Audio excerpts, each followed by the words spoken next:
अस्सलाम वालेकुम। मैं हूं हुमायूं कामरान और आप देख रहे हैं हमारा यूट्यूब चैनल स्टार्स विद एज के। इस सेक्शन में हम आपकी मुलाकात ऐसी ऑर्गेनाइजेशंस और ऐसे सेटअप से करवाते हैं जो स्पेशल नीड्स बच्चों के साथ मुंसलिक हैं, उनको डिफरेंट सर्विसेज दे रहे हैं, उनके साथ काम कर रहे हैं।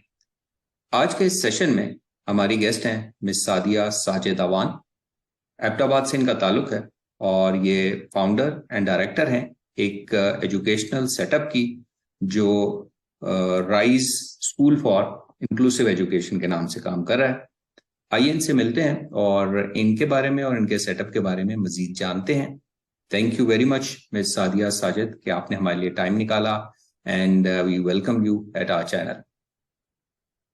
जी अस्सलाम वालेकुम। बहुत शुक्रिया कामरान साहब, आपने मुझे इनवाइट किया और मैं स्टार्ट विद एचके की बड़ी मशहूर हूँ कि ऐसा प्लेटफॉर्म बनाया है कि जहाँ से हम दूर बैठे सबसे मिलने का मौका मिल रहा है और अपने अपने इनिशिएटिव्स, अपनी प्रॉब्लम्स, अपनी हर चीज़ शेयर करने का मौका मिल रहा है। तो I am very thankful for your channel also. जी सर। जी बहुत शुक्रिया। तो हम यहाँ से स्टार्ट कर लेते हैं कि हमारे व्यूअर्स को बताइए कि ये rise school for inclusive education है क्या, कब से आप लोग काम कर रहे हैं और एबटाबाद में आप लोग कहाँ मौजूद हैं। Sir, rice school for inclusive education basically एक ड्रीम है। और मैं क्योंकि खुद एक स्पेशल बच्चों की माँ हूँ और तकरीबन पिछले 24 साल से हम लोग अब्टवाल में स्ट्रगल कर रहे थे कि हम अपने बच्चों को किस इदारे में उनको इनरोल करें। हमने काफ़ी पिंडी, लाहौर, हर जगह विजिट भी किया, लेकिन हमें कोई ऐसा अपने घर के पास कोई ऐसा इदारा नहीं मिल रहा था, कोई अब्टवाल में ऐसा इदारा नहीं मिल रहा था कि हम यहाँ से अपने बच्चों को तालीम हासिल करें। तो हमारा बेसिकली मैं मेन स्ट्रीम में जॉब कर रही थी और लेकिन वहां पर भी मेरे बच्चों की जगह नहीं थी। शायद मेन स्ट्रीम के स्कूल के प्रिंसिपल ने मुझे कहा कि हमें ऐसे लग रहा है कि ये स्पेशल बच्चों का स्कूल है। तो वहां से मुझे जो है ना वो करना पड़ा कि इनिशिएटिव लेना पड़ा कि अपने बच्चों के लिए खुद खड़ा होना पड़ा और एक ऐसा प्लेटफॉर्म मुहैया किया हमने अपने बच्चों के लिए और स्पेशली नीडी बच्चों के लिए जो अब्टवाद में है और वो स्पेशल नीड्स के साथ हैं। और अभी तो माशाल्लाह मैं देख रही हूँ काफी अवेयरनेस है और काफी इंस्टीट्यूट खुल चुके हैं। लेकिन मैं 24 साल पहले की बात कर रही थी, तो उस वक्त हम लोग बहुत परेशानी में थे। हमें कोई क्लू नहीं मिल रहा था कि हम किस तरह अपने बच्चों को कहाँ पे लेके जाएं। तो मैंने एक रूम से स्टार्ट किया राइस को, और उसमें ये था कि हमने अपने बच्चों के साथ, मेरी एक मेट की बच्ची थी, उसको स्पेशल नीड्स के साथ थी, सबसे पहले उसको लिया। फिर करते करते बेसिकली हमने मॉन्टेसरी सिस्टम स्टार्ट किया और मैं क्योंकि मॉन्टेसरी में मेरा डिप्लोमा था, तो फिर उसको जो है फिर हम उसी सेटअप को लेकर चले। लेकिन फिर मुझे ये था कि मॉन्टेसरी में मेरे पास ज्यादातर नॉर्मल बच्चे थे और मेरा फोकस स्पेशल एजुकेशन से हट रहा था। तो देन आई डिसाइडेड कि मैंने स्पेशल बच्चों के लिए काम करना है और जो है उन्हीं को एम्पावर करना है। तो फिर मैंने टोटली अपनी एजुकेशन जो थी वो फिर स्पेशल बच्चों के हवाले से हासिल की और फिर इसी दौर पे लग गए। हमने 2014 में इसका सही तरह स्टार्ट किया और फिर अभी माशाल्लाह बहुत सी अचीवमेंट जो है हमारी हैं, स्कूल की भी और बच्चों की भी। तो अल्हम्दुलिल्लाह। तो साथ ये भी बता दीजिए कि एबटाबाद में किस जगह पे आप लोग मौजूद हैं। सर हमारा जो बेसिकली इंस्टीट्यूट आता है एक मंडिया और सप्लाई के दरमियान में एक मनसरा रोड पे है। और हमने अपने घर में ही जो है ये स्टार्ट किया और अपने घर के 2 पोर्शन हमने इस तरह से डोनेट किए हुए हैं इस कॉज के लिए। और बेसिकली यही था कि जो जो जो बच्चे अफोर्ड नहीं कर सकते उनको किसी तरह हम एजुकेशन दें स्पेशल बच्चों को। राइट। तो ये यहाँ पे आप लोग बच्चों के लिए क्या क्या सर्विसेज अवेलेबल हैं। एजुकेशन एकेडमिक्स भी है, थेरेपीज वगैरह भी चलती हैं, थोड़ा अगर बताएंगे क्या क्या सर्विसेज यहाँ पे अवेलेबल है। सर यहाँ पे हमारे पास क्योंकि अनफॉर्चुनेटली अब्टबाद में अवेयरनेस बहुत कम है स्पेशल नीड्स के हवाले से, हमारे पास काफी लेट बच्चे आते हैं। पहले तो हमारे पास 14-15 साल के बच्चे आते थे, लेकिन अभी मैंने तकरीबन 4-5 सालों में ये देखा है कि बहुत सी माएँ हैं जो जिनको ऑटिज्म के बारे में पता है, एडीएचडी के बारे में पता है, तो वो फिर कोशिश कर रही हैं कि हम एक सेटअप में एक स्कूल में बच्चों को एनरोल करें। अभी तो हमारे पास जो है 4.5 से लेकर हमारे पास जो बच्चे पढ़ रहे हैं वो 22 साल की उम्र तक पढ़ रहे हैं। उसमें हम लोग सबसे पहले तो बच्चों की असेसमेंट की जाती है प्रॉपर तरीके से कि बच्चे की नीड्स क्या है। मोस्टली बच्चे सीपीवी हैं, ऑटिज्म के साथ भी हैं, एडीएचडी भी हैं और स्लो लर्नर्स भी हैं। उनके फिर उसके बाद उनके आईपी प्लान बनाए जाते हैं, और जो बच्चे ज्यादा बिहेवियर मैनेजमेंट जिनको चाहिए होता है उनका अलग सेटअप है। तो हम उनके बिहेवियर मैनेजमेंट के बाद फिर हम उनको अ, जो है एकेडमिक एरियाज उनका कवर करते हैं। तो उसके बाद अल्हम्दुलिल्लाह मैं मॉन्टेसरी सिस्टम को लेकर चली थी। मुझे वो अट्रैक्ट कर रहा था स्पेशल बच्चों के लिए। अभी हमारे पास बच्चे मेन स्ट्रीम का कोर्स पढ़ रहे हैं, और दो बच्चे हमारे क्लास 9th में भी हैं। और मैंने बेसिकली मैंने अपने जो बेसिक सिलेबस है वो मैंने खुद बनाया हुआ है, और वो स्पेशल नीड्स के हवाले से बना हुआ है, बच्चों की हर नीड को कैटर करता है। उसके बाद मेन स्ट्रीम कोर्स लग जाता है। और इसके साथ साथ बच्चे गेम्स में और दूसरे एक्टिविटीज में और आर्ट एंड क्राफ्ट की एक्टिविटीज में बच्चों को एनरोल किया हुआ है। और वो माशाल्लाह से बड़ा अच्छा उन्होंने अचीव किया। हर डिपार्टमेंट में मैंने उनको पार्टिसिपेट करवाया है, और हर कॉन्टेस्ट में हमने पार्टिसिपेट बच्चों को करवाया है। दो सिस्टम हमारे साथ, जो बीकन हाउस सिस्टम है और जो हमारे दायरे अरकम के सिस्टम है, उनको साथ लेके चल रहे हैं। तो 101 हम लोग उनकी एक्टिविटीज करवाते रहते हैं ताकि मेन स्ट्रीम बच्चे और स्पेशल बच्चों में एक फियर जो था वो कम हो जाए, और मिलजुल के वो जो है वो काम कर सके।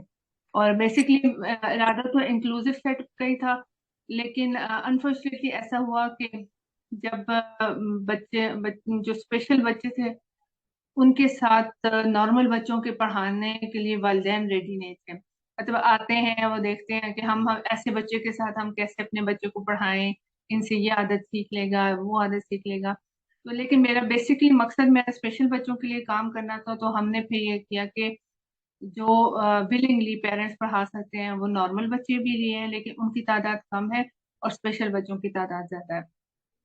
तो इस राइट। तरह लेके चल रहे हैं। और तो speech therapy, okay.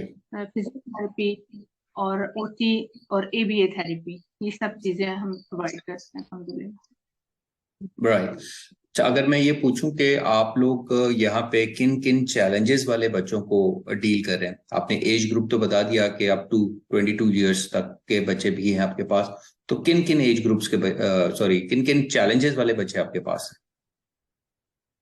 Actually basically तो मेरा एम तो ये था कि I will work for the intellectual disability also. और क्योंकि यहाँ पे मैं हेयरिंग इम्पेयरमेंट बच्चों के लिए भी इंस्टीट्यूट था, ब्लाइंड्स के लिए भी थोड़ा बहुत काम हो रहा था, लेकिन मेरा जो फोकस था वो इंटेलेक्चुअल डिसेबिलिटी था। और शुरू में तो जब हम अगर ये 5-6 साल की जर्नी देखें तो हमारे पास 14-15 साल के बच्चे आते थे। तो ज्यादातर उनके जो था स्लो लर्नर्स थे, ऑटिज्म के साथ, एडीएचडी के साथ थे, कुछ सेरेब्रल पाल्सी के साथ भी थे, और कुछ बच्चे जो थे मस्कुलर डिस्ट्रॉफी के साथ थे। तो हम तो ये करते हैं कि बच्चा जो है घर में ना बैठे और उसको किसी तरह स्कूल के एनवायरनमेंट में हम इनरोल करें, और फिर उसकी नीड्स के मुताबिक उसको तमाम तरह की फैसिलिटीज हम उसको प्रोवाइड करें। इधर ही वांट स्पीच थेरेपी उसको चाहिए तो स्पीच थेरेपी अवेलेबल हो, फिजियोथेरेपी अवेलेबल हो। जैसे सेरेब्रल पाल्सी के आपको पता है बच्चे होते हैं जिनके कोमोबिलिटीज होती हैं, उनको हर तरह से कैटर किया जाए। तो बेसिकली हम इंटेलेक्चुअल डिसेबिलिटी को बेस रखा हुआ है, लेकिन हम लोग ले लेते हैं बच्चों को। राइट। अच्छा, आपने जिक्र किया कि असेसमेंट वगैरह आप करते हैं और फिर उस तरह बच्चों को आगे ट्रीट किया जाता है या प्लान किया जाता है। तो अगर किसी को प्रॉपर डायग्नोसिस चाहिए हो तो वो भी यहाँ पे अवेलेबल है, या फिर आप रेफर कर सकते हैं वहाँ पे एबटाबाद में किसी और जगह जहाँ पे उनको प्रॉपर डायग्नोसिस मिल सके। ऐसी सर्विसेज भी हैं क्या? बिल्कुल सर, मेरा तो एम ही यही था कि हम सब मिल के काम करें, जिनके जिनकी जो कैपेसिटी है, हर एक अपनी अपनी कैपेसिटी में काम कर रहे हैं। हमें कोई गवर्नमेंट की सपोर्ट नहीं है। सबके हैदराबाद में जितने इदारे काम कर रहे हैं वो प्राइवेट तौर पे कर रहे हैं। तो हमारा तो बेसिकली यही है, लेकिन अनफॉर्चुनेटली हमारे पास इतने ट्रेन लोग नहीं हैं जो स्पेशल नीड पे काम कर रहे हो। तो मेरे पास जो मैं जिन साइकोलॉजिस्ट की मदद लेती हूँ, ज्यादातर वो उनका ताल्लुक पिंडी से है। और वो लोग विजिट करके जो है हमारे बच्चों की जो है डायग्नोसिस करते हैं। उसके अलावा यहाँ के कुछ इदारे हैं जो इस पे साइकोलॉजिस्ट जिनके पास हैं, वो बच्चियां आके हमने हायर किए हुए हैं, वो आके हमारे बच्चों पे डायग्नोसिस करती हैं। लेकिन बेसिकली मेरा मकसद यही है कि अगर मैं ये देखती हूँ कि मैं आपके बात, क्योंकि आपको पता है हिली एरिया है और हर एक की एक्सेसिबिलिटी पे डिपेंड करता है कि बच्चा कहाँ पे पहुंचाया जा सकता है। तो मेरा तो बीइंग अ पेरेंट मेरा तो ये होता है कि जिस एरिया का बच्चा है उसी जगह अगर कोई स्कूल अवेलेबल है तो मैं उनको रेफर करूँ। और इसी तरह डायग्नोसिस भी बच्चों की प्रॉपर है। कुछ लोग जो प्राइवेटली काम कर रहे हैं उनसे कांटेक्ट में हूँ कि उनको रेफर किया जाए। लेकिन प्रॉपर डायग्नोसिस बच्चों की बहुत ज़रूरी होती हैं और अर्ली इंटरवेंशंस भी बहुत ज़रूरी होती हैं। और अनफॉर्चुनेटली जो है बहुत लेट बच्चे आते हैं और पेरेंट्स को यूजुअली पता ही नहीं होता। और वो काफी फिर के इधर उधर काफी टाइम वेस्ट हो चुका होता है बच्चों का। तो राइट। एक तो में होता है कि बच्चा इंस्टीट्यूट में आ जाए तो फिर हम हर तरह से कोशिश करते हैं कि उसको हर तरह की फैसिलिटी प्रोवाइड करें। ओके। अच्छा, आप ये बताइए कि अभी इस वक्त तकरीबन कितने बच्चों को आपका जो स्कूल है वो सर्व कर पा रहा है तकरीबन? सर हमारे पास रेगुलर बच्चे जो आ रहे हैं वो 45 आ रहे हैं। और उसमें वो जो 5 साल से लेकर जो है 20 साल तक के बच्चे हैं, सबका इंडिविजुअल प्लान है। सबकी इंडिविजुअल थेरेपीज पे फोकस्ड है। और इसी तरह स्पोर्ट्स में इंक्लूड किया स्पेशल ओलंपिक्स पाकिस्तान के साथ। तो बच्चे स्पोर्ट्स में काफी अचीवमेंट्स हैं। दो बच्चों ने ऑस्ट्रेलिया से गोल्ड मेडल लिया था 2017 में, 2015 में अचीवमेंट है। अभी एक बच्ची का, बल्कि दो बच्चियों की सिलेक्शन हुई है और उन पे काम हो रहा है, कैंप्स में जा रही हैं। तो बेसिकली यही होता है कि बच्चों को किसी न किसी तरह कोई रास्ता हम दिखा सकें और उनको हम फैसिलिटेट कर सकें कि वो अचीव करें कुछ। राइट। तो वैसे तो हर बच्चा थोड़ा डिफरेंट है और अकॉर्डिंग टू उसकी नीड्स के हिसाब से आपको प्लान करना पड़ता है। तो लेकिन ओवरऑल अगर मैं पूछूं कि एज ए इंस्टीट्यूट आप बच्चों की जो तालीम और ग्रोथ एंड लर्निंग है उसमें किन पॉइंट्स पे ज्यादा फोकस करने की कोशिश करते हैं? सर बेसिकली जो होता है बच्चे का एप्टीट्यूड, उसका एटीट्यूड, ये सब चीजें बहुत ज्यादा मैटर करती हैं। अगर बच्चे का रुझान आर्ट एंड क्राफ्ट की तरफ है और आप उसको दूसरी डायमेंशन दे रहे हैं तो वो भी सही नहीं होता। तो बच्चों के साथ अगर उसकी नीड्स के मुताबिक इस वक्त हमारा बच्चों पे उसकी नीड्स के मुताबिक, उसकी विलिंगनेस के मुताबिक काम किया जाए तो बच्चे बहुत ज्यादा इम्प्रूव करते हैं। सबसे पहले जो होती है बेसिकली चीज होती है, हम लोग जिसमें बहुत सारे इंस्टीट्यूट लेकर देते हैं, पहले उनको मैनेज ही नहीं कर पाते, उनको अपनी डेली स्किल्स ही नहीं दे पाते, डेली लिविंग स्किल्स नहीं दे पाते। और बच्चा फिर अपने आप को संभालने के, पहले संभालने के काबिल हो, फिर अपने मूड स्विंग्स को कंट्रोल करने के काबिल हो, बिहेवियर मैनेज हो उसका। उसके बाद उसको एक प्रॉपर तरह से उसको लेकर चलना और उसको उस जिस तरह अभी मेरा एक्सपीरियंस तो ये है कि 5 साल से लेकर 22 साल तक बच्चे, जो बच्चे अभी हमारे एडल्ट्स में शामिल हो रहे हैं, उनको हम स्किल डेवलपमेंट पे काम कर रहे हैं। एक बच्चे की जॉब भी लग चुकी है, उनकी जॉब्स के बारे में भी हम लोग देखते हैं कि बच्चा जो है स्कूल से निकल के वो फारिग ना बैठे, वो किसी न किसी एक्टिविटी में रहे। तो ये सब चीजें हम फोकस करते हैं इस पे। राइट। तो आपने शुरू में जिक्र किया कि डिफरेंट तरह की थेरेपीज, स्पीच भी है, ओटी है, एबीए थेरेपीज हैं। तो ये डिफरेंट थेरेपीज जो चलती हैं, कुछ थेरेपीज में स्पेशली ओटी में कुछ इक्विपमेंट वगैरह भी इन्वॉल्व होता है, कुछ मटेरियल वगैरह सारी थेरेपीज में यूज हो रहे थे। तो आपका सेंटर में इक्विपमेंट और मटेरियल के हिसाब से कितना वेल इक्विप्ड है? जी अल्हम्दुलिल्लाह सर। 80% we are okay. और उसमें ये है कि हमारा इन्वायरमेंट टोटली हमारा बच्चों का फ्रेंडली इन्वायरमेंट है, क्लीन इन्वायरमेंट है, और हर चीज क्योंकि मॉन्टेसरी है तो मॉन्टेसरी अप्रेंटिस अवेलेबल है। इस तरह एबीए थेरेपीज में जो चीजें हैं वो सब अवेलेबल हैं, ओटी की चीजें अवेलेबल हैं। इसके अलावा लेजर टाइम के लिए प्लेइंग एरिया काफी है। तो अल्हम्दुलिल्लाह मैंने, क्योंकि बीइंग अ मदर अगर सोचूं कि अपने बच्चों को क्या क्या चीजें फैसिलिटी दे सकती हूँ, तो वो सब बच्चों के लिए वैसे ही है। राइट। तो अच्छा, ये आपके पास ये जो बच्चे आ रहे हैं, वो तो वो सारे बच्चे हैं जो कि फिजिकली आपके प्रेमिसेस में आ रहे हैं, तो क्या ऑनलाइन भी सर्विसेज आप लोग देते हैं? और क्या एबटाबाद में ऑनलाइन सर्विसेज का रुझान है भी सही कि नहीं? जी सर, बिल्कुल है। अभी मैं भी काफी बच्चों को दे रही हूँ। कुछ का ताल्लुक कोयटा से है। एक बच्ची हमारे पास से यूके से रेफर होके आई थी, और फिर एक बच्ची जो है हमारे पास कराची से है। तो जो बच्चे, कुछ बच्चे ऐसे हैं जो यहाँ से पोस्टिंग होके गए हैं, तो उनके साथ भी इन टच है। और ऑनलाइन आजकल ज़ाहिर है, आपको पता है जो आजकल का सिनेरियो, उसमें ऑनलाइन की बड़ी हैसियत है। तो हमने खुद भी एजुकेशन इस कोविड के दौरान काफी ऑनलाइन ली है। तो हम लोग प्रोवाइड कर रहे हैं उसको सर्विसेज। राइट। अच्छा, व्यूअर्स को आपके बारे में भी जानने का जरूर इश्तियाक होगा कि आपकी अपनी एजुकेशन और एक्सपीरियंस जो स्पेशली इन बच्चों से रिलेटेड है, उसके बारे में अगर आप हमें थोड़ा बताएं कि आपकी अपनी एजुकेशन एंड एक्सपीरियंस जो स्पेशल एजुकेशन के हवाले से या स्पेशल बच्चों की ट्रेनिंग्स वगैरह के हवाले से आपकी क्या है? तो मेरी एजुकेशनल जर्नी थोड़ी सी डिफरेंट है कि हमारा मेरी शादी हो गई थी फर्स्ट ईयर में। और फिर उसके बाद after having my first child, वो स्पेशल नीड्स के साथ था, तो फिर मेरी जो डायमेंशन थी वो बिल्कुल डिफरेंट हो गई, चेंज हो गई।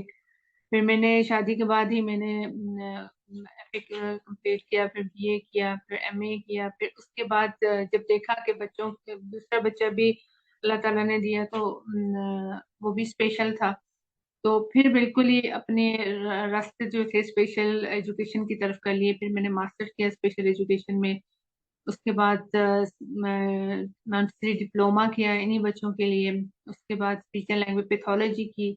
और अभी आजकल जो है मैं कर रही हूँ आरबीटी का। मैंने कॉम्पिटेंसी क्लियर की थी, लेकिन मेरा एग्जाम स्केड्यूल नहीं हो सका। अभी आईबीए की इंशाल्लाह मैं जल्द ही उसकी भी एग्जाम दूंगी इंशाल्लाह। इंशाल्लाह, इंशाल्लाह। अच्छा, ये बताइए कि बहुत से सेंटर या स्कूल्स अपनी कोई ऐसी खुसूसियत बयान कर रहे होते हैं जो कि, या यूनिकनेस अपनी बयान कर रहे होते हैं। अगर आपसे पूछा जाए कि rise school for inclusive education का यूनिक पॉइंट क्या है, तो उसको कैसे रिस्पॉन्ड करेंगे? सनराइज का डिफरेंट इसलिए है कि सब चीजें बच्चों के मुताबिक हैं, फ्रेंडली इन्वायरमेंट है। और मेरा बेसिकली जो है love and care with scientific approach. कि अगर आप साइंटिफिक अप्रोच को लेकर नहीं चलते ना, तो आपको रिजल्ट्स जल्दी नहीं मिलते। हम बहुत से लोग बातें बहुत करते हैं, लेकिन हम लोग बच्चों पे हम तब्दीली तभी ला सकेंगे जब हमारी साइंटिफिक अप्रोच होगी। और मैंने आपने मेरी एजुकेशन देखी है कि मैंने हर डायमेंशन में सीखने की कोशिश की है कि बच्चे में किसी तरह भी, कोई मैं स्टाफ हायर करती हूँ तो किसी जगह कोई कमी ना रह जाए। मुझे नॉलेज होना चाहिए। अगर स्पीच लैंग्वेज को देखें, उसमें भी नॉलेज होना चाहिए। मुझे एबीए का नॉलेज होना चाहिए। तो बेसिकली यही था, scientific approach is the basic thing जो मैं समझती हूँ कि हमारे इदारे को मुनफरिद करता है। राइट। अच्छा, ये बताइए कि आपके अलावा यहाँ पे डिफरेंट आप सर्विसेज दे रहे हैं, तो कुछ की तो हमें समझ आई, मे बी व्यूअर्स को भी समझ आ गई होगी कि स्पीच लैंग्वेज पैथोलॉजिस्ट हैं आपके पास, ओटी ऑक्यूपेशनल थेरेपिस्ट है, एबीए थेरेपिस्ट है। इसके अलावा और भी कोई प्रोफेशनल है आपके पास यहाँ बच्चों को सर्व करने के लिए? सर फिजियोथेरेपिस्ट भी हैं, हमारे एक लड़की है हमारे साथ। और बाकी जितना भी स्टाफ है वो सारा ट्रेन स्टाफ है। हमारे यानी अहमदाबाद में स्पेशल एजुकेशन की तरफ तो बहुत कम लोग आते हैं, लेकिन अगर हमें कोई साइकोलॉजिस्ट लड़की मिल जाए तो हम थोड़ी इसको खुद से ट्रेनिंग में देती हूँ। जैसे अभी हमारा विंटर ब्रेक चल रही है, तो हम लोग फरवरी में जो है अपने टीचर्स को बुलाएंगे, पूरी उनको ट्रेनिंग देंगे, हम पूरा सिलेबस उसको डिजाइन करेंगे, फिर आईईपीस बनेंगे। तो थोड़ी ट्रेनिंग मुझे देनी पड़ती है क्योंकि हमारे स्पेशल एजुकेशन की तरफ रुझान अभी कम है, लेकिन राइट। साइकोलॉजिस्ट जो है वो इसमें हेल्प आउट करते हैं। लेकिन जब आप हायर करते हैं कोई स्टाफ, चाहे वो स्पीच लैंग्वेज पैथोलॉजिस्ट हो, ओटी वाले हों, या कोई भी हो, फिजियो, तो एजुकेशन और एक्सपीरियंस के अलावा भी कोई चीज आप पसंद करते हैं कि वो चीज होनी चाहिए उनमें? सबसे पहले सर उनका एटीट्यूड बच्चों की तरफ पॉजिटिव होना चाहिए, अगर वो उनमें पैशन होना चाहिए। अगर बाज़ वक़्त ऐसा भी हुआ है कि हमने क्वालिफिकेशन देख के स्टाफ को हायर किया है, लेकिन वो बच्चों के साथ उनकी अटैचमेंट नहीं आ रही थी। तो सबसे पहले तो बच्चों का अटैच होना, रेपो बिल्डिंग होना बहुत ज्यादा जरूरी है। तो और दूसरा ये, अगर जो बच्चियां पैशन के साथ आती हैं फिर उनमें आपको ना समटाइम्स उनकी डिग्रीज मैटर नहीं करती। बाज कुछ बच्चियां मेरे पास एफएससी लेवल की भी थी, एफए लेवल की भी थी, जो एज ए हेल्पर हमने रखी हुई हैं। वो बहुत अच्छा काम कर रही हैं, उन बच्चों के साथ उनकी दोस्ती बहुत ज्यादा है और वो बच्चे उनका कहना बहुत मानते हैं। तो मैं तो यही समझूंगी कि एक टीचर अगर पैशन है, उसको पैशन है इस साइड पे, तो वो आए। अदरवाइज ये अर्निंग की जॉब नहीं है, और ना ही हमारी ऐसी जॉब है कि हम सीट पे बैठ के अपनी अर्निंग करें। ये तो चलने फिरने वाली और थकने वाली जॉब है। वही लोग इस साइड पे आएंगे जो इन बच्चों को एक इबादत समझ के ले। और इन बच्चों का मैं कहती हूँ कि कनेक्शन बहुत ही ज्यादा अल्लाह ताला से स्ट्रांग है, और एक इबादत के तौर पे इन बच्चों की खिदमत की जाए। सॉरी। अच्छा, एक क्वेश्चन जो कि पहले आपने जिक्र किया कि इंट्रोडक्शन में, कि ये नीडी बच्चों के लिए भी आप खास तौर पर ख्याल रखती हैं उनका। तो अगर हम ये पूछना चाहें आपसे, व्यूअर्स के लिए भी, कि आपके स्कूल का फीस स्ट्रक्चर है क्या?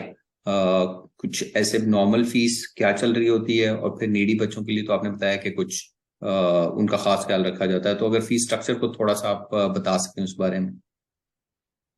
सर फीस स्ट्रक्चर बहुत ही मिनिमाइज है इख्तिलात को देख के, और अगर हम शहरों में देखें तो उसको देख के तो बहुत ही थोड़ा है। हम लोग बच्चों से, जो नीडी बच्चे हैं उनको वो 100 रुपया भी दे रहे हैं, 500 रुपया भी दे रहे हैं, और अच्छा, उनको ट्रांसपोर्टेशन भी, जी ट्रांसपोर्टेशन भी फ्री मिल रही है। हमारी जो बच्ची माशाल्लाह से एक 2015 में वो गई थी ब्रुनाई दारुल-इस्लाम पे, उसके बाद ऑस्ट्रिया में वो गई जहाँ पे गोल्ड मेडल लिया, तो वो जीरो पेमेंट के साथ उनको हम लेके चल रहे थे। डे वन से उनकी ट्रांसपोर्टेशन हर चीज फ्री थी। तो बेसिकली मेरा मकसद सर यही है कि ज़ाहिर है हमने अपना घर इस चीज में डोनेट किया हुआ है, और हम लोग मिनिमम चार्ज करते हैं। जो लोग दे सकते हैं वो, उनको हम पर सेशन भी उनसे ज़ाहिर लेते हैं जो अफोर्ड कर सकते हैं। जैसे बहुत से हमारे बिजनेसमैन, आर्मी ऑफिसर्स, काफी लोग हैं जिन्होंने हमें अच्छा पे भी किया है। तो ज़ाहिर है उसमें वो हमें अपना इंस्टीट्यूट चलाने के लिए, सैलरीज को मैनेज करने के लिए भी जरूरी होता है, लेकिन फोकस यही होता है जो हमारे बच्चे अफोर्ड नहीं कर सकते तो उनको हम घर ना बैठने दें।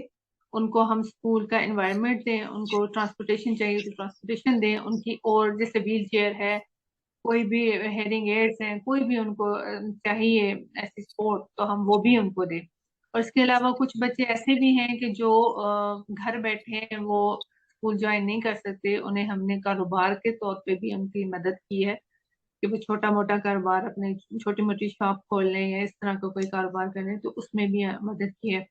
अब मसला ये है कि आप पूछेंगे कि आप इस तरह कैसे कर रहे हैं, तो ये सिर्फ फ्रेंड्स ऑफ राइज कर रहे हैं। हमारे कुछ दोस्त हैं जो हमारे साथ मिलके खड़े हैं, और वो बच्चों को भी अडॉप्ट कर लेते हैं। कुछ सबसे पहले डोनर में और मेरे हस्बैंड खुद हैं, तो हम लोग ज्यादा से ज्यादा कर लेते हैं, और हमारे राइट। फ्रेंड्स ऑफ हाँ, बिल्कुल, मैंने पूछना था, आपने खुद ही उसका जवाब दे दिया। तो ये तो पूछना तो बनता था कि ऐसे कैसे होता फिर अफोर्ड। अच्छा, आपने जिक्र किया कि जो एडल्ट बच्चे हैं आपके पास, तो आर्ट एंड क्राफ्ट का भी जिक्र किया, तो आप उनकी जो वोकेशनल ट्रेनिंग वगैरह को किस तरह मैनेज करते हैं बड़े बच्चों की? वो भी करवा रहे होते हैं आप? जिस तरह आर्ट्स एंड क्राफ्ट है, इसको भी हम वोकेशनल ट्रेनिंग में ले सकते हैं, तो इसके अलावा अगर थोड़ा सा इस बारे में मजीद बता सकें आप। जी सर, हमारे पास वोकेशनल सेंटर है इसके मुतालिक, और हमारे पास बकायदा टीचर है, वो भी स्पेशल नीड्स के साथ है, डेफ एंड डम है, और उनको एक जॉब अपॉर्चुनिटी भी हम लोगों ने दी है। और साथ में हमारे 5-6 हमारे पास सिलाई मशीनें हैं। इसी तरह उनको पेंटिंग कराई जाती है, उनको डिजाइनिंग कराई जाती है। तकरीबन वो होता है, उनका स्केड्यूल उसी तरह आईपी उनका बनता है, पूरा प्लान बनता है। और हमारा सिस्टम ये होता है कि जब हम रोज की रूटीन में हम बच्चों को पढ़ा रहे होते हैं, हमारा टाइम टेबल जैसे सेट हुआ होता है, जो बच्चा जिस वक्त फ्री होता है वो वोकेशनल साइड पे चला जाता है। उसको हम मेरे ये फोकस होते हैं, जब बच्चे फ्री होते हैं तो वो किसी ना किसी डिस्ट्रक्शन में लग जाते हैं, तो उनको हम इंगेज रखते हैं थ्रू आउट हमारे स्कूल के जो टाइम होता है उसमें इंगेज रहते हैं। एक एक्टिविटी से फारा होकर दूसरी एक्टिविटी में चले जाते हैं। इसी तरह कुछ लोग, कुछ बच्चे कंप्यूटर स्किल्स उनके अच्छे हैं, कंप्यूटर की क्लास में चले जाते हैं। तो इस तरह ये मैनेज होता है। और रोज की रोज वोकेशनल की ट्रेनिंग भी उनकी चलती रहती है साथ साथ, मतलब बटन लगाने से लेकर स्टिचिंग तक जो है बच्चे माशाल्लाह से सीख रहे हैं। तो उन पे पूरा फोकस किया जाता है हर एरिया को। राइट। अच्छा, अब ये जो टीचर्स की ट्रेनिंग आप करवा रहे हैं, खुद भी कराती हैं, तो पेरेंट्स वगैरह को भी ट्रेनिंग या गाइडेंस की काफी जरूरत होती है, तो उसके लिए आप क्या करते हैं? सर उसके लिए बहुत फोकस होता है मेरा। मैं अभी भी कोई, अगर मैं वन ऑन कोई सेशन भी ले रही हूँ तो मैं मदर्स को इन्वॉल्व करती हूँ उसमें। इसके साथ सिबलिंग्स वेरी इंपॉर्टेंट, और फिर उसके साथ उनके ग्रैंड पेरेंट्स बहुत इंपॉर्टेंट होते हैं। तो हम उन्हें एंगेज रखते हैं और हर एक्टिविटी में बुलाते हैं, साथ में पूरा प्लान शेयर करते हैं। और इसके अलावा पीटीएम वगैरह भी होती हैं। और इसके अलावा मैं एक इंट्रोडक्शन आपको ये भी करवा दूं कि स्पेशल ओलंपिक्स पाकिस्तान के जो फैमिली स्पोर्ट नेटवर्क है, पहले मैं कोऑर्डिनेटर थी केपीके की, अभी मैं एडवाइजरी काउंसिल में हूँ। तो वो प्लेटफॉर्म भी ऐसा है कि हम पेरेंट्स को एंगेज रखते हैं और कोशिश करते हैं नए से नए पेरेंट्स हमें अप्रोच करें, उन्हें हम इंक्लूड करें स्पेशल ओलंपिक्स में भी, और उन माओ को ग्रूम करें। तो ये ऑनलाइन भी सर्विसेज मेरी चल रही हैं और ऑन द ग्राउंड भी चल रही हैं पेरेंट्स के साथ। राइट। तो ये ट्रेनिंग का तो हो गया, तो बहुत से पेरेंट्स ऑनलाइन सेशन में तो पेरेंट्स के बगैर शायद उतना इफेक्टिव काम हो भी नहीं सकता। तो जो फिजिकली आपके पास सेशन लेने आते हैं, तो पेरेंट्स यहाँ पे भी डिमांड करते होंगे कुछ के ऑब्जर्वेशन हमें चाहिए कि हम सेशन को भी ऑब्जर्व होते देख सकें, तो ऐसी भी फिर इसको कैसे रिस्पॉन्ड करते हैं आप? सर इसके लिए मेरा शुरू से ये पॉइंट ऑफ व्यू था कि पेरेंट्स को पता होना चाहिए कि थेरेपीज क्या हो रही हैं, कैसे काम हो रहा है, उनको बच्चे को किस एनवायरनमेंट में रखा जा रहा है। तो अभी तो कैमरास की सहूलत है, हमारे कैमरा सारे लगे हैं, पेरेंट्स उससे भी देख लेते हैं। लेकिन पहले जब ये चीज नहीं थी, अगर बच्चे का बिहेवियर थोड़ा मैनेज होता है तो माएं साथ बैठ के सेशंस लेती हैं, ताकि उनको पता हो ना कि हमारे पास कुछ घंटे होते हैं। लेकिन अगर माँ उस चीज को समझ जाएगी तो उसके पास पूरा दिन होता है, वो रिपीट करती रहेगी वो चीजें और बच्चा जल्दी सीख जाता है। मैं तो समझती हूँ जब भी आप किसी भी इदारे में जाएं, आपका हक है कि आप देखें कि किस एनवायरनमेंट में आपका बच्चा बैठा है, पे क्या काम हो रहा है। तो मैं खुद भी अपने बच्चों को उस दायरे में अलाउ नहीं करूंगी कि जहाँ पे मुझे अंदर ना जाने दिया जाए। मेरी तरफ से सब चीज ओपन होती है। और पेरेंट्स अल्हम्दुलिल्लाह जो भी राइज में आया है, बहुत खुशी से पेरेंट्स जो है हमारा बहन भाइयों वाले ताल्लुकात हुए हैं और बहुत ही सेटिस्फाइड रहे हैं इस सिनेरियो से भी कि हम उन्हें केयर लव बहुत ज्यादा राइज में बच्चों को मिला है। तो मैं तो समझती हूँ ओपन रहना चाहिए, और है भी हमारा, चाहे पेरेंट्स साथ बैठना चाहे तब भी अलाउ है, और अगर ऑन कैमरा देखना चाहे तब भी अलाउ है। राइट। अच्छा, जब पेरेंट्स के लिए आप क्या मशवरा देंगी जब वो अपने बच्चे के लिए कोई ऐसा सेंटर, कोई ऐसा स्कूल, कोई ऐसा सेटअप देख रहे हो, तो उनको किन पॉइंट्स पे फोकस करना चाहिए कि तब जाके वो डिसाइड करें कि हाँ, इस सेंटर में मेरे बच्चे को एडमिशन मैं करवाती हूँ? तो कौन से ऐसे पॉइंट्स हैं जो उनके जहन में होने चाहिए? कि बीइंग अ प्रोफेशनल और बीइंग अ पेरेंट, मैं पेरेंट्स को तो सबसे पहले ये कहूंगी कि पहले आप जब देखें कि आपके माइलस्टोन में बच्चा कहीं लैग कर रहा है, तो आप समझ लें कि कोई प्रॉब्लम है और उसको एक्सेप्ट कर लें। अब मेरे पास कुछ पेरेंट्स ऐसे भी हैं जो 1 साल पहले आए थे, जिनको हमने कहा था कि बच्चा इस नीड्स के साथ है, उन्होंने कहा नहीं हमारा बच्चा तो नॉर्मल है। फिर 1 साल बाद दोबारा वो आए, हाँ नहीं मैम अब तो ये इतने प्रॉब्लम्स हो गए, ये हो गया वो हो गया। तो पहले तो एक्सेप्ट कर लें कि हमारा बच्चा नीड्स के साथ है, उसे हमने कोई ऐसी जगह लेके जाना है कि जहाँ पे उसकी नीड्स वो पूरी हो। और फिर पूरा जांच पड़ताल आप करें उस इदारे में, उस टीचर से मिलें, एनवायरनमेंट देखें कि जो आपके बच्चे की डिमांड है क्या वो फुलफिल कर सकते हैं उसको कि नहीं। और उस तरह फिर इदारे को करें। फिर दूसरी बात होती है, हमारे अक्सर पेरेंट्स स्विच कर रहे होते हैं एक इदारे से दूसरे इदारे में। इस चीज के लिए बहुत टाइम चाहिए होता है। बाज औक़ात हमारे पास बच्चे 1 महीने में ठीक हो जाते हैं, बाज औक़ात हमें 6 6 महीने लग जाते हैं इस एरिया को कवर करने में। और इसमें भी पैशन की जरूरत है। आप पेशेंस रखें, और जो है उनको थेरेपिस्ट को, जो भी एजुकेटर है उसको भी थोड़ा टाइम दें, वो भी अपने तरीके से काम करे। और आप लोग भी फोकस होके कम से कम रिपीट करें उन चीजों को, होमवर्क टास्क अपना कंप्लीट रखें।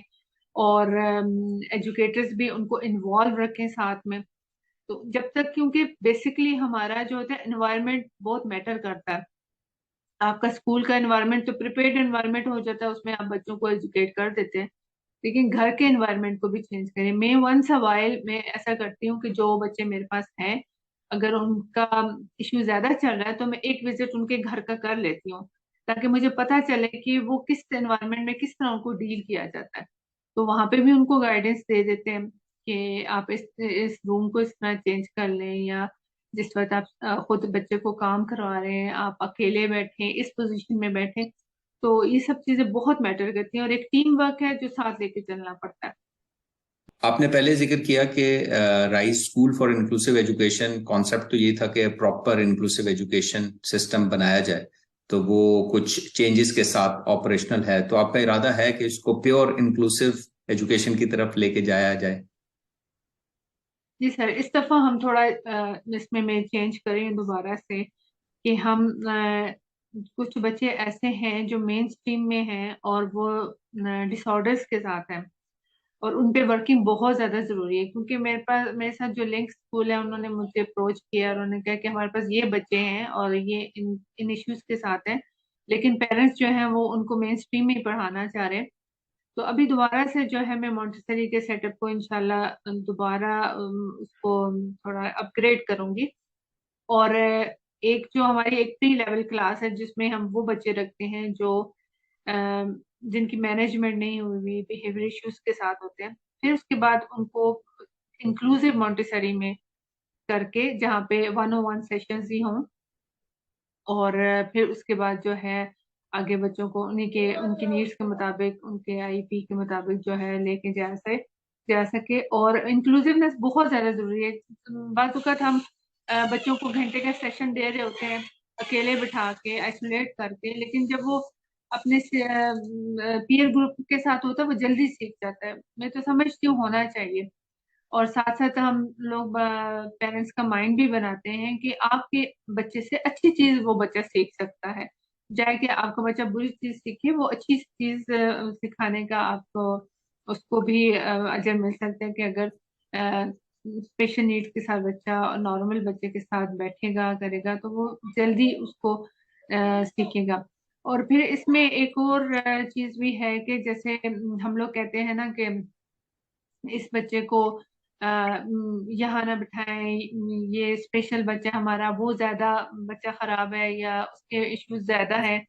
तो मैं पेरेंट्स को एक ही मैसेज दूंगी कि आपने सोसाइटी में बच्चे को रन कराना है, आपने बच्चे पर अब तो हम तो पेरेंट्स जिंदा हैं तो हम लोग काफी चीजें देख रहे हैं, हमारे अगर ना हुए तो फिर हमारे बच्चे क्या करेंगे। तो बच्चों को हर तरीके से तैयार रखें।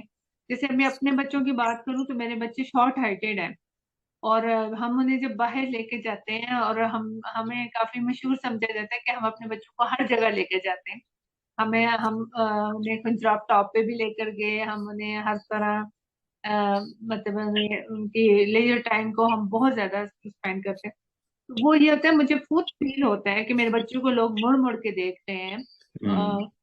ज़ाहिर है मेरे बच्चे ज़ाहिर है इस एज में वो फील भी करते हैं, लेकिन हम कहते हैं ये आपसे प्यार कर रहे हैं, आपको देख रहे हैं। तो समटाइम्स उनको एटीट्यूड पता चलते हैं कि दूसरा बंदा कैसे उनको देख रहा है, लेकिन बच्चे को समझा दें कि आप डिफरेंट हैं, अच्छे लग रहे हैं, वो आपको देख रहे हैं।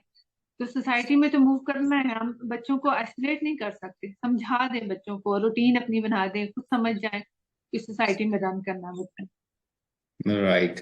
ये बिल्कुल आखिर में ये जो मैसेज आपने दिया, ये सोसाइटी के लिए भी और पेरेंट्स और हमारे सब व्यूअर्स के लिए स्पेशल मैसेज है कि वो उसका ख्याल रखें और उस एनवायरनमेंट का पार्ट बने जो कि इन बच्चों के लिए बेहतर से बेहतर एनवायरनमेंट क्रिएट करने में मदद दे सके।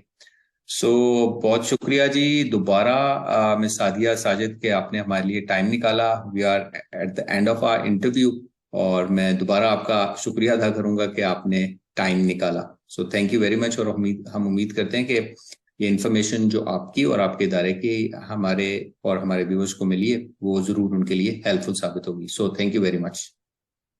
थैंक यू जी। हाफिज। और इसी के साथ आप लोगों का भी बहुत शुक्रिया जो जो इस वीडियो को देख रहा है। सो इंशाल्लाह नेक्स्ट सेशन में हम आपके सामने एक नए गेस्ट के साथ दोबारा हाजिर होंगे। Until then take care and अल्लाह हाफिज।